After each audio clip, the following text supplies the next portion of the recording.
কলরব কলরব কলরব কলরব, জব্দ হোক নিঃশব্দ হোক স্তব্ধ হোক শত্রু সব। যারা মানবতার শত্রু এবং যারা চক্রান্তকারী, তাদের মুখোশটা যেন খুলে যায়। পথে এবার নামো সাথী, পথে হবে পথ চেনা, জনস্রোতের নানান মতে মনোরথের ওঠে কানা। We want justice! We want justice! অল্প জাস্টিস জাস্টিস, বিচার বিচার চাইছি আর কিছু না। মতো একটা পজিটিভ কোনো এন্ড কিছু দেখতে পাচ্ছি না। সেই জায়গায় একটা দৃষ্টান্তমূলক শাস্তির কথাই দাবি চাইছি, এবং সেটা যেন খুব শিগগিরই হয়। কারণ এর ফলে কি হচ্ছে, আমাদের ভীষণ অস্থিরতা বেড়ে যাচ্ছে। এই অস্থিরতাটা থামার ভীষণ প্রয়োজন আছে। সুতরাং এই শাস্তি হওয়াটা খুব প্রয়োজন। এই মুহূর্তে দোষী ধরা পড়াটা খুব প্রয়োজন। আমার সাথে যদি এটা হতো এবং আমার বাবাকে যদি এই টাকাটা অফার করা হতো, তাহলে আমার বাবারও মনে হতো এটা অপমান, এবং আমার বাবারও হয়তো ফিরিয়ে দিত। আমরা জাস্টিস চাই, আর এনি কনসিকুয়েন্স আমাদের জাস্টিস। ধরুন যদি আমরা জাস্টিস পেয়েও যাই, আমি চাই না 4 মাস পরে একটা ছোট্ট খবরের কাগজে একটা নিউজ দেখতে যে ও দোষীরা বেল পেয়ে গেছেন, যেটা আমাদের দেশে হামেশাই হয়ে থাকে। এটা আমি চাই না হোক। আরেকটা যেটা চাই না সেটা হচ্ছে যে এবছর তো আরজিকর, তাহলে কি পরের বছর এনআরএস, তাহলে কি তার পরের বছর ক্যালকাটা মেডিকেল কলেজ, মানে এটা কি চলতেই থাকবে? আর আমরা কি প্রত্যেক বছর এটাই করতে থাকবো? মানে ডাক্তাররাও তাদের কাজ করবেন না, আমরাও আমাদের কাজ করবো না। ডাক্তাররাও রাস্তায় আন্দোলন করবেন, আমরাও আন্দোলন করবো। মানে এভাবে তো একটা সমাজ ব্যবস্থা চলতে পারে না। মানে যার যেটা কাজ তাকে তো সেটা করতে হবে। তো মানে আমার মনে হয় পুরো সমাজের একটা হারমোনির জন্য this case needs to C the end of it.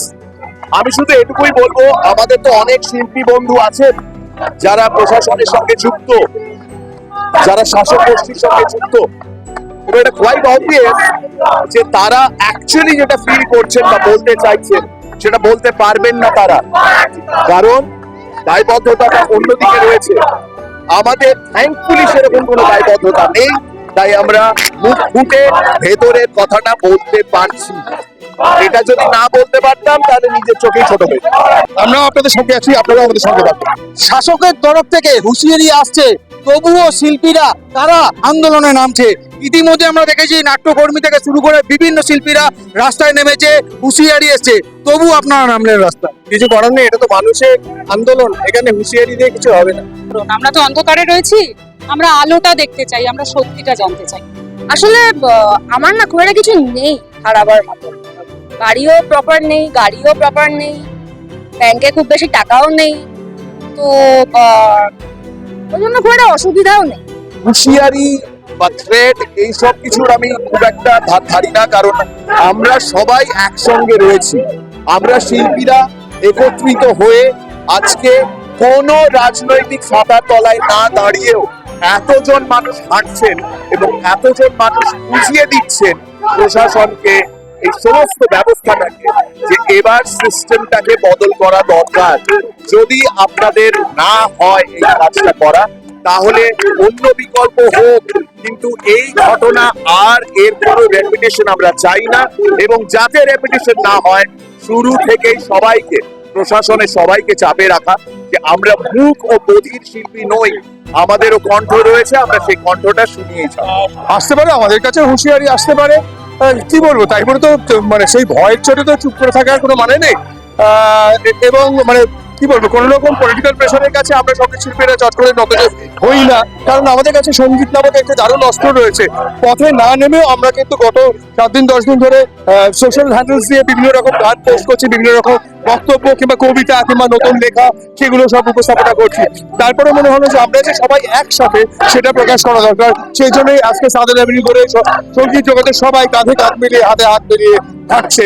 আমরা সবাই চাইছি জাস্টিস। দেখুন, শাসক দলের সমর্থন বা শাসক দলের অসমর্থনের প্রশ্ন নয়, প্রশ্ন হচ্ছে যে জাস্টিসটা এনে দেবে আমরা তার পক্ষে থাকবো। সেটা শাসক দল এনে দিলে আমরা তার পক্ষে থাকবো, যদি শাসক দল না পারেন, যদি অন্য কোনো দল পারে, আমরা সেই দলের পক্ষে থাকবো। কিন্তু আমরা চাইছি জাস্টিস, এইটাই, এবং দৃষ্টান্তমূলক শাস্তি চাইছি। এইরকম একটা দুনিয়া, এরকম একটা সমাজ চাই না যেখানে মেয়েরা রাতের বেলা বেরোতে পারবেন না, ডাক্তাররা কাজ করতে পারবেন না, সবাই ভয়ে ভয়ে থাকবেন, একটা আতঙ্কিত থাকবেন যে কোথায় কে হামলা করলো রে বাবা। এইটা কিন্তু দৃষ্টান্তমূলক ভাবে শাস্তি দিয়ে বা যে কোনো রকম ভাবে সমস্ত পক্ষকে আমি বলছি যে অনেকদিন হয়ে গেছে, এই আমাদের দেশ কিন্তু যাতে ভবিষ্যতের দিকে এগোয় সেটা দেখতে হবে। আমি পুরোনো দিকে নিয়ে চলে গেলাম, আমি বললাম যে রাতের মেয়েরা বেরোবেন না, সেটা করতে পারবো না, কারণ সময়টা সামনের দিকে এগোয়, পিছনের দিকে যায়। তাই যে আলাদা করে কোন দল, এটা কিন্তু ব্যাপারটা নয়, ব্যাপারটা এটা মানুষ। দেখুন, আমি বারবার বলছি, 14 তারিখ রাতে যারা বেরিয়েছিলেন তারা কোনো দলের নির্দেশে বেরোননি, তাদের সেন্টিমেন্টটা বোঝবার চেষ্টা করুন। তারা কিন্তু অন্তরের তাগিদে বেরিয়েছে, আমরা প্রত্যেকে সেই অন্তরের তাগিদটা ফলো করছি। তাতে যদি কোনো দলের বিপক্ষে গিয়ে দাঁড়াতে হয় দাঁড়াবো, যদি কোনো দলের সপক্ষে গিয়ে দাঁড়াতে হয় দাঁড়াবো। এটা দলের বিষয় না, এটা হচ্ছে আমরা বিচার চাইছি, যেটা বহুবার প্রত্যাখ্যাত হয়েছে। আবারও বলছি, রিজওয়ানুরের সময় আমি রাস্তায় নেমেছিলাম, কিন্তু আমরা সঠিক বিচার পেয়েছি কি না, আমরা পাইনি। মনে তো হয়েছে আমরা পাই, জানি না বিচারপতিরা কি বলবেন জানি না, কিন্তু আমরা যারা ছিলাম রাস্তায়, আমরা মনে করেছি যে না, পাইনি। কাজে বারবার যেন এটা না।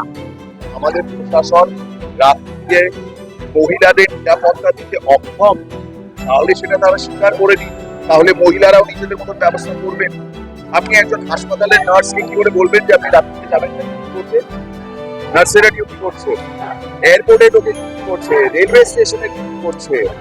এত জায়গায় মানুষ আছেন যারা মহিলা, তারা রাত্রিরে কাজ করছেন, খেটে পরিশ্রম করছেন। তাদের যদি এই ন্যূনতম নিরাপত্তা বোধ না থাকে, মানে প্রশাসন যদি এই নিরাপত্তা বোধটা তাদের বাইরে দিতে না পারে, তাহলে এটা খুব লজ্জাজনক। নেংটি ছেড়ে আসল ধর, আরে নেংটি ছেড়ে আসল ধর।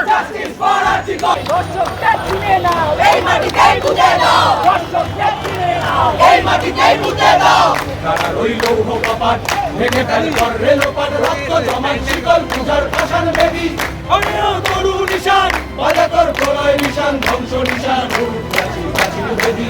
তারা রইল কপাট ভেঙে ফেল কর রেলোপাট রক্ত জমাট শিকল পূজার পাষাণ বেদি।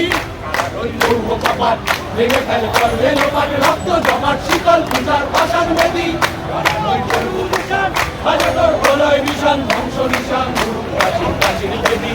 তারা রইল কপাট ভেঙে ফেল কর রেলোপাট রক্ত জমাট শিকল পূজার পাষাণ বেদি। রক্ত জমাট শিকল পূজার পাষাণ বেদি। রক্ত জমাট শিকল পূজার পাষাণ বেদি।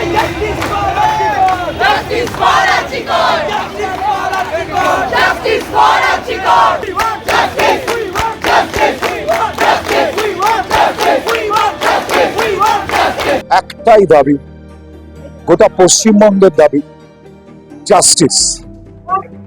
যাতে যারা যারা এই ঘটনাটা ঘটিয়েছে তাদের চিহ্নিত করে দৃষ্টান্তমূলক শাস্তি দেওয়া হোক এবং মানুষকে জানানো হোক যে কারা কারা এর পেছনে আছে এই অপরাধের পেছনে। আমাদের এটুকুই চাহিদা। যারা একটা লাইন বললে সবাই আমরা যেটা বলছি, গোটা ভারতবর্ষ বলছে, গোটা পশ্চিমবঙ্গ বলছে। শিল্পীরা বলে নয়, শিল্পীরা, ডাক্তাররা, উকিলরা, সাধারণ মানুষ সবাই আমাদের জাস্টিস চাই। অল্প জাস্টিস।